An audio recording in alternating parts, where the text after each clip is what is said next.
दुनिया का सबसे ठंडा सियाचिन -56 से 60 डिग्री हो जाता है। वहां आपको आलू उबालने के लिए 20 सीटी देना पड़ता है, तब जाके आलू उबलता है, समझ में? वहां जूस जो होता है ना, जूस उसको खौलाइएगा ना 10 मिनट तक, तब जाके वो लिक्विड में बनेगा। वहां हथौड़ी से अंडा तोड़ना होता है, इतना टाइट हो जाता है यहाँ पे। वहां दाढ़ी आप नहीं बना सकते वरना आपको बीमारी हो जाएगी। ये दाढ़ी जो होता है ना, बहुत ठंडी रोक लेता है, बाल वगैरह, इतना टफ कंडीशन होता है। और यहां से हम लोग नजर रख सकते थे किस पर?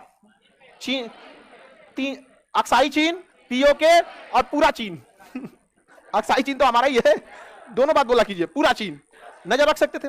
पाकिस्तान, अब हम लोग को खबर मिली कि यहां पर पाकिस्तान आतंकवादी भेजना चाहता है। अब हम लोग क्या करें?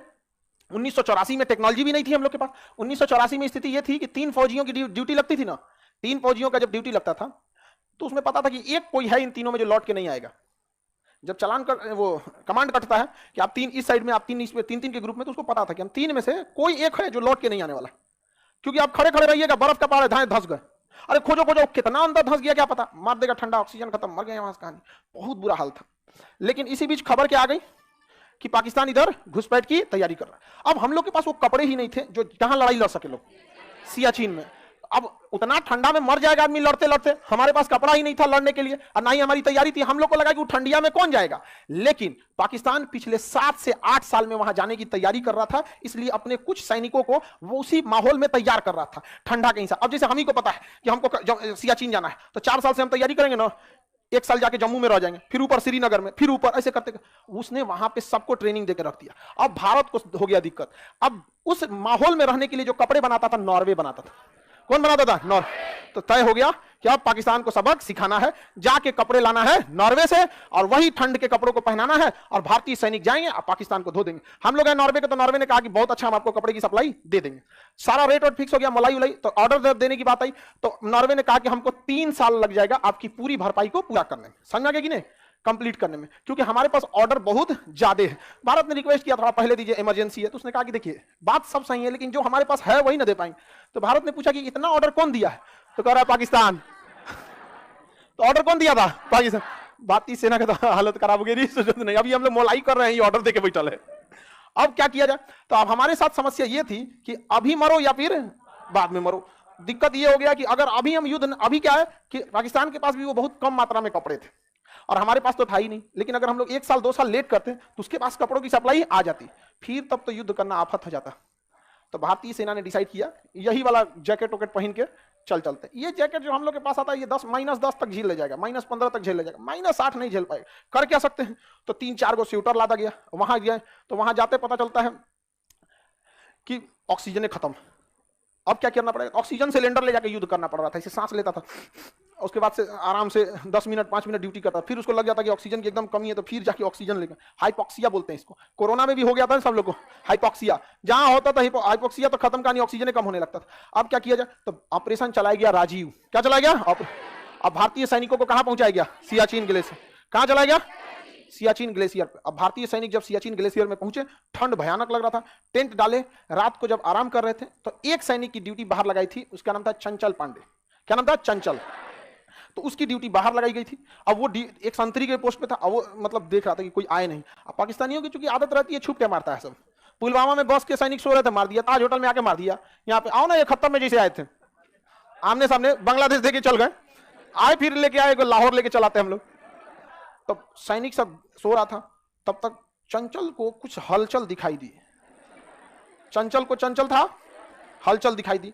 उसने देखा जब अपने दूरबीन से, सोचा पाकिस्तानी और फुल ड्रेस में आए थे सब, और इन लोग को ठंडा लग रहा था एकदम भयानक, क्योंकि हमारे पास तो ले लिया था, सैंपल वैंपल में भी कुछ लिया था। अब उधर से गोली चलाना चालू किया। अब उधर से वो लोग पहले देख लिया, क्योंकि ये लोग वो तो पहले से थे सब, हम लोग तो बाद में पहुंचे थे। उन्होंने देख लिया और गोली चलाना चालू किया, और पहला ही ब्रस्ट फायर, बंदूक में ना एक होता है सिंगल गोली, एक होता है ब्रस्ट फायर, धड़धड़ा के खाली कर देगा। चंचल पांडे के ऊपर ब्रस्ट फायर खोल दिया, धड़धड़ा के मार दिया। यहाँ पे चंचल पांडे ने एक समझदारी कर दिया था कि उसने भी इधर से ब्रस्ट फायर मार दिया था। इधर से भी गोली चली ना, तो उधर सबको गोली लगा नहीं, लेकिन डर के तितर बितर हो गया सब। डर के क्या हो गया सब? तितर बितर हो गया सब। अब गोली चली तो आवाज से बाकी सैनिक उठ गया सब। जब बाकी सैनिक उठ गया सब, तो पता चल गया, वरना मान के चलिए चंचल को इसे लग गया था, चंचल मर गया तो पता ही नहीं चलता, ये लोग सोए में आके मार देता सब। और तब तक यहां से भारतीय सैनिक उठ गई, और जब उठ गई तब मोर्चा संभाल लिया भारतीय सेना ने। अब इधर चंचल सहित अब बाकी भारतीय सैनिकों ने घेर के चारों ओर से लगभग 2.5 से 3 घंटे की लड़ाई हुई बर्फ में और रात के अंधेरे में। इशारा बस था कि उधर से गोली आ रही थी तो चिंगारी देख के। अब भारतीय सैनिकों के पास न उस तरह की ट्रेनिंग, न उस तरह के कपड़े, अभी अभी पहुंचबे किए थे, सुबेरे की रात में युद्ध हो गया। समझा गया कि नहीं? जैसे आप कहीं बारात में गए, मार हो गया, कितने भागेंगे आप? हाँ, अच्छा, बारात जब पिटाती है तो सबसे पहले गड़िया पे कब्जा करता है, भागेगा किधर से? ड्राइवर को पकड़ ले, कहां जाएगा यहाँ पे? अब दूल्हा का तो हालत खराब होता, कम से कम हमरा छोड़ दियो रे। नहीं समझा? दूल्हा को हाँ? अब भारतीय सैनिक पूरी तरह क्या हो गए थे? घिर गए थे। लेकिन रात की लड़ाई में मार धार के पूरी तरह भारतीय सैनिक ने पाकिस्तानियों को सुला दिया और उन सबको उघाड़े फेंक दिया, उसका कपड़ा पहन। फ्री में आ गया कपड़ा, फ्री में कपड़ा आ गया। अब भारतीय सैनिक फ्री में कपड़ा आ गया, यहाँ पे पूरी तरह से तैयार भारतीय सैनिक। अब का आप कौन सी दिक्कत है? और स्वेटर में ठंडा लग रहा था हम लोग को, बढ़िया मिल गया नॉर्वे वाला। भारतीय सेना कहा कि जो ऑर्डर दिए ना बहुत बढ़िया है, और ऑर्डर दे दीजिए। कमांड पूछ रहे, बकलुआ तुमको कैसे पता बढ़िया है? तो पहन ले लो। कमांड वालों ने मना किया था कि रेडियो पे बात मत करना, पता चल जाएगा। कहा कि ओकरे रेडियो से बतिया रहे हैं। उसको पता चल गया, चल गया कि भारतीय सेना आ चुकी है। अब पता चल गया तो चल भी गया। चल गया, कहां चला गया? परलोक। अब भारतीय सेना के पास से कपड़े पूरी तरह तैयार, उधर से वो लोग मैसेज कर रहा है पाकिस्तानी बेस कमांड से, कुछ चाहिए? यस, कहा एक्स्ट्रा एक्स्ट्रा एम्युनिशन। अब भारतीय सेना पूरी तरह से तैयार थी, और गधा एक्स्ट्रा हेलीकॉप्टर से गिरा के चल गया, ले आया। जब गधा था तो वहां से, अब इधर से भारत वाला पूछा और सैनिक भेजिए, कपड़ा का इंतजाम किए हैं, यहाँ बढ़िया दुकान खुला है। अब वहां पर ऑपरेशन राजीव और ऑपरेशन मेघदूत, 2 ऑपरेशन था, ऑपरेशन राजीव और ऑपरेशन मेघदूत। अब मार के धो दिया गया वहां पर, अब खत्म हो गया कहानी वहां से। उसके बाद से पाकिस्तान से नॉर्वे फोन किया, किसको? पाकिस्तान को, कि पाकिस्तान आपका ऑर्डर बन गया, ले जाइए। तो करा कैंसिल कर दूं। अब किसके लिए ले जाए? मैं किसके लिए सजू? मेरा पिया आनर है। खत्म हो गया कहानी। अब वो किसके लिए ले जाएगा? अब वहां बैठ के कौन सी करेगा? वहां पे वो ठंडा वाला कपड़ा वो पहन लीजिएगा, या इतना गर्मी करेगा कि चमड़ा छोड़ देगा वहां।